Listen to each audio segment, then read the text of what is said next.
Hello everyone, my name's Lost, and today we're going to look at a basic way to randomly generate rooms, Binding of Isaac style, and have them linked to each other through doors. Now I will admit that I coded this last night rather than doing it off the cuff now, as it was somewhat trial and error, but I have it working, so let's get started. Firstly, I have included a room template in the description below, so download that and then we'll add it as a sprite and an object. So once you've got it, you're going to create a new sprite and you're going to click load sprite, and we're going to click this one here because that's what it is. So we're going to press open and we're simply going to change that to SPR room, I guess we'll do, and we will leave it at 0, 0, and you're going to want to hit precise collision checking. Now what that's going to do is if we just have it as what it normally is, which is rectangle in it, it's going to see how it's all gone like a darker colour. That means that you're going to collide with everything. We don't want that. We just want to be able to collide with the outside of the room. So we'll hit OK. Now what we're going to do is we're going to turn that into an object. So let's do that really quick. So object room, and link it to the sprite, and we need it to be a solid because we're going to have our enemies avoid the walls basically. So okay, that. Now we need to create some doors, and we're going to do that like this. We're going to create a sprite. We're going to say SPR door sides. So this is the door that's going to be on both of the sides, linking the rooms together, and we will make that 64 by 80. And you can just colour this whatever you want. I'm going to use this colour, why not? Not that one. I'm going to use this colour. So, okay, that. You can leave the origin at the top left. And now we need the top doors. So SPR door top. And we will just do the same thing, however this time it's going to be 80 wide by 64. And I'm just going to colour it this one. So let's quickly make them into objects. We need 4 objects actually. We need object door top, and we'll link it to that. We also need object door bottom, and again we can simply link it there. And now we need both of the side doors, so object door left, and link it to sides. And lastly object door right, and again we will just link it to sides. So we also need one more object, and this object is going to be the basically the object we're going to use to generate the rooms. It's going to be our random generation object. So we're just going to call it object generate rooms, and it doesn't need a sprite. Now to start with, we're going to add an event, and we're going to go to create, and we'll drag in a code box. Now we need a few variables in here and stuff like that, but the first thing that we need is we need to say instance create 0 by 0 object room. So instantly we've got our first room created. I'm going to annotate this as well, just so that you can see exactly what's happening at every given point. So this creates first room from 0, 0. Now we need a few variables, like I said. The first one is going to be rooms generated, and we're going to set that to equal 0, and that's simply how many rooms are generated. We're going to have gen x, which we're going to make equal 0, and this is going to be the room x coordinate, as I'm sure you can probably imagine. Gen y is the same, but room y coordinates, and now gen. I'm going to set that to equal true. All this is going to do is true is going to enable the generation. Now down here we need 4 more variables. We're going to say up equals false, and what these do is these are going to set the direction of the next room. So we've got down, which we're going to say equals false, left is false, and right is false. Now this will become a bit more clear in a moment. So what we're going to do is press OK and now add the step event. And we'll drag a code box in. So in here, the first thing that we need to do is at the top we're going to hit randomize, like that. Now I understand this might be a little bit hard to follow, but just try and bear with me a little bit and I will explain it the best I can.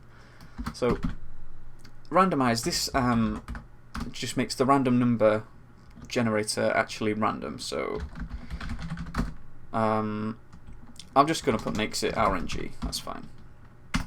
Now we're going to say if gen equals true, then we're going to do something. We're going to say do, which this is essentially it's a loop. It's just going to loop us through this code until a certain point is reached, but we'll go through that shortly. So we're going to say do, and we're going to create a variable called ranRoom. Oops, right one there. Yeah, so the variable is called ranRoom. Now this is going to equal a random number between 0 and 3, right? And when you use the I random like that, that makes it so you get a whole number back, so it stands for integer. If you just have random, then you can get like 0.1, you know, like 1.5 and stuff like that. We don't want that. So as we go through this code, we're going to say rooms generated plus plus, which basically means +1. And we're going to say if rooms generated is equal or bigger than 10, then gen will equal false, so that we don't make any more rooms, so we don't get stuck in like a crazy instant loop. And now that we've done that, we're going to actually create some rooms and stuff like that. So we're going to say if ranRoom equals 0 and up equals false, then in here we're going to say up, and I'll just do it first and then I'll explain everything. I'll go through it. So we'll say up equals false, and we'll say down equals true, left equals false, and right equals false. Now we're going to say instance create genx by GenY object door up, and that's good.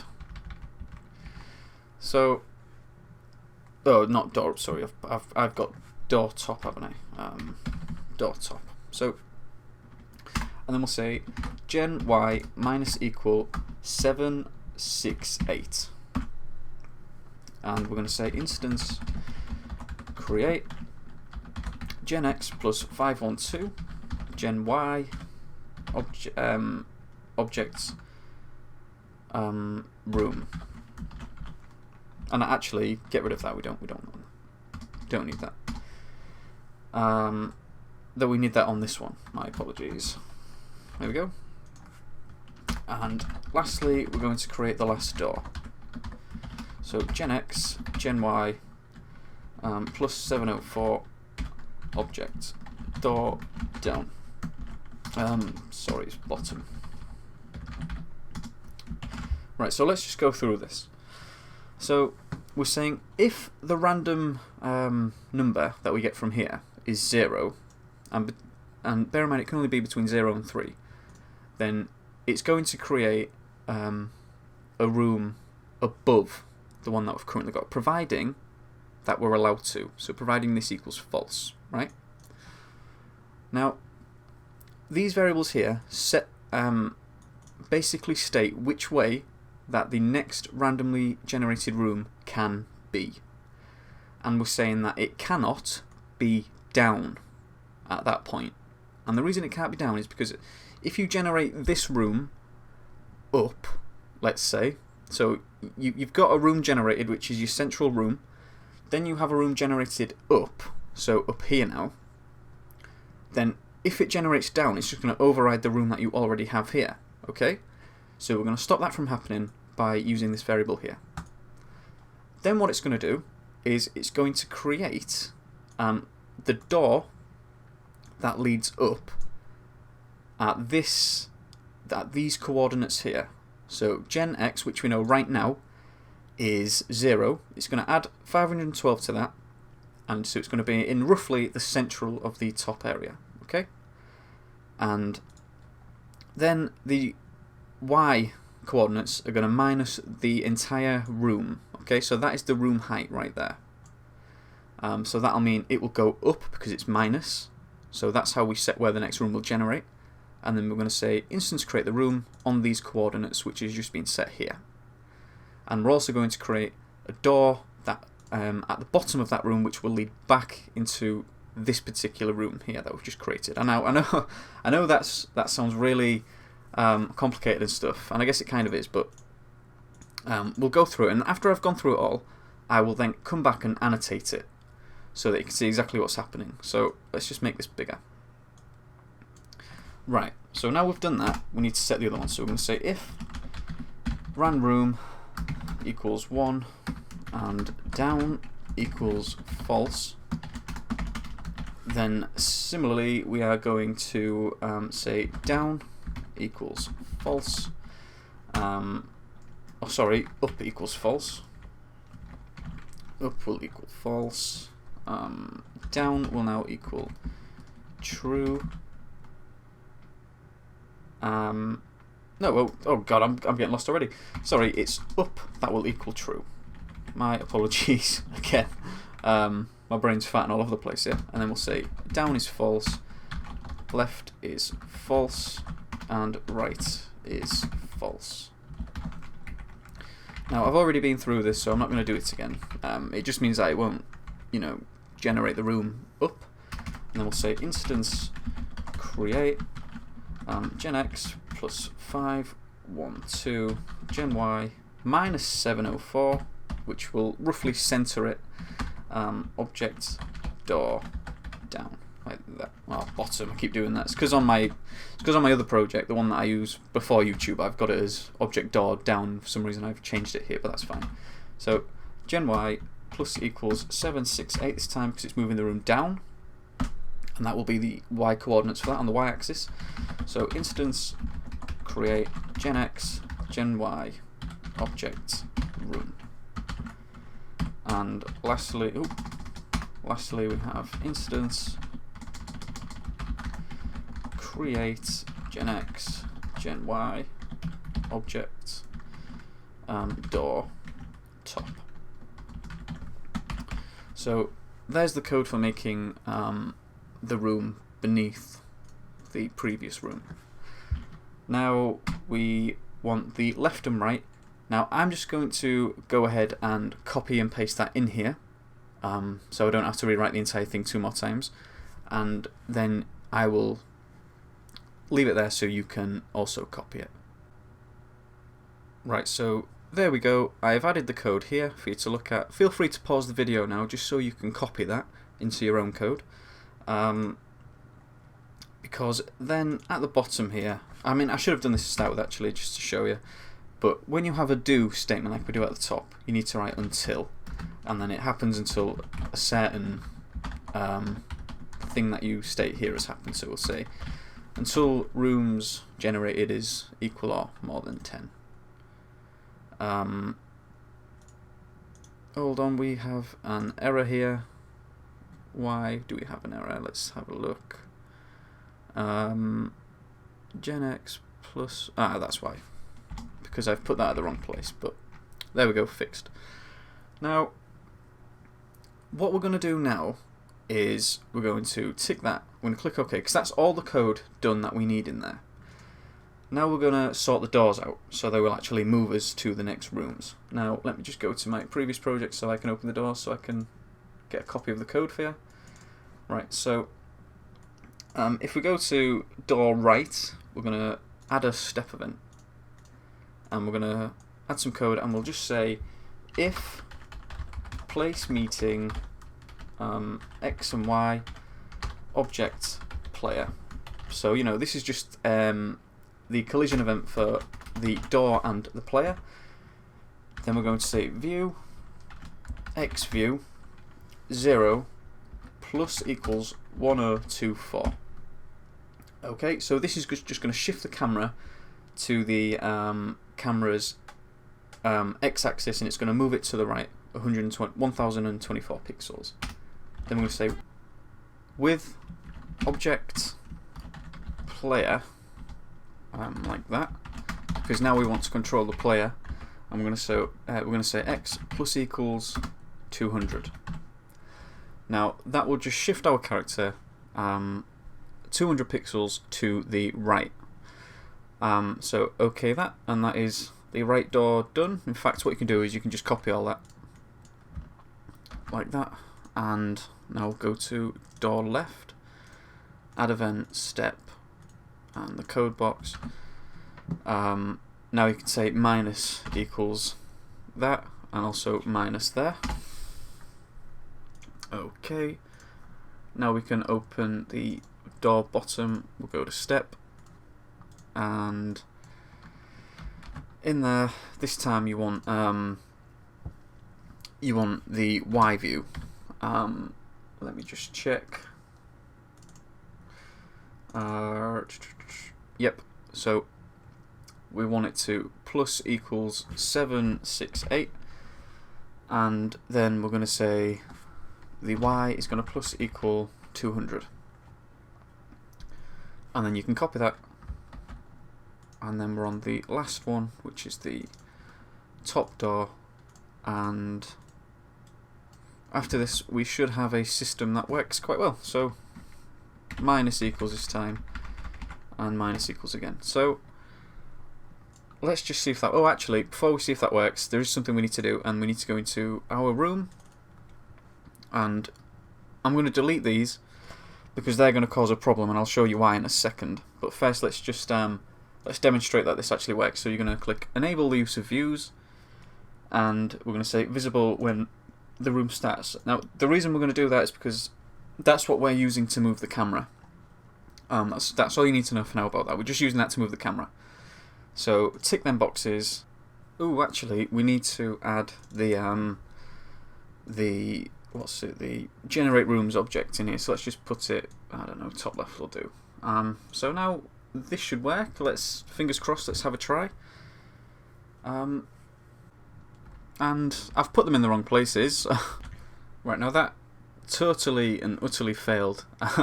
And the reason it failed is because I've actually made a couple of mistakes in the generate rooms code. So open up that, go into the step, and what I've done is I've just missed out a few of the coordinates that I actually needed to add. So just follow along. We're going to say after that plus 5 1 2. Down here we need to say plus 5 1 2. Down here is correct, and that one is correct as well. So let's just see if that fixed it.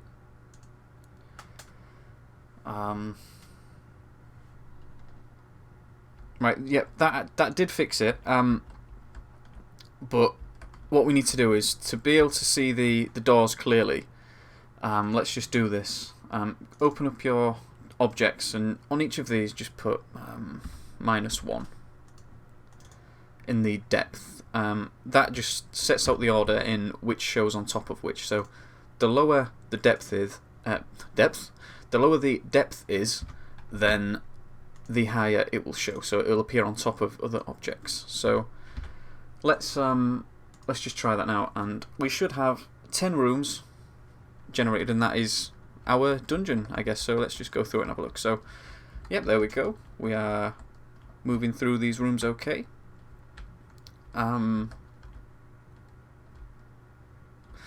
Yeah, there we go. That's working perfectly well.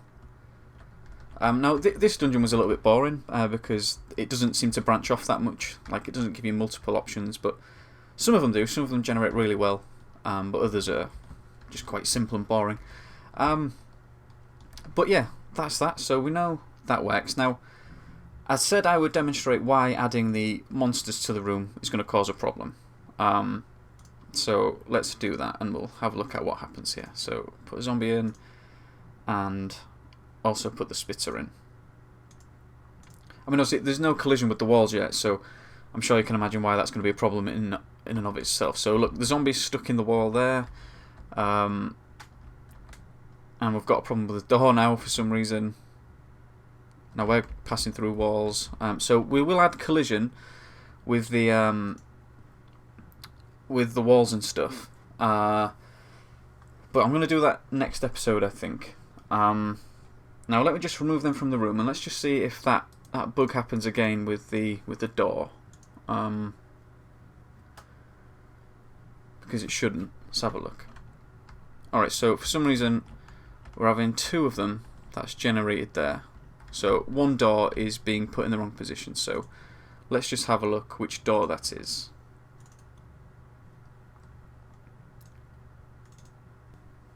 And I have spotted my mistake. It lies right there. I've put minus, and that really should be a plus. So now let's try it, and this time we shouldn't have any glaring bugs like that this time. So let's have a quick look. We'll just go through the dungeon and make sure that there are no more of glaring issues anyway. Yeah, it's looking okay. I tell you what, I will generate it one more time, and then we can finish up. So, yep. There we go. Now we've got like a branching path, as you can see here. Yeah, it's quite good. I mean, obviously, you can make the dungeon bigger if you want to. You can set that up here. Like if you increase this number, then you will have more room. So if I was to say something just crazy like 50, and then turn this on, then there's going to be far more rooms. Let's have a look. Yeah, look, there's loads of ways to go now. Like it's branched off quite a bit. Yeah, so that'll do for this episode, guys. Thank you very much for watching, and in the next episode, we're gonna add some more collisions. We're gonna fix some bugs. We'll add collisions with the wall. We'll deal with making things not get stuck in the walls and things like that. And yeah, that about wraps it up really. So thank you very much for watching, and I will catch you next time.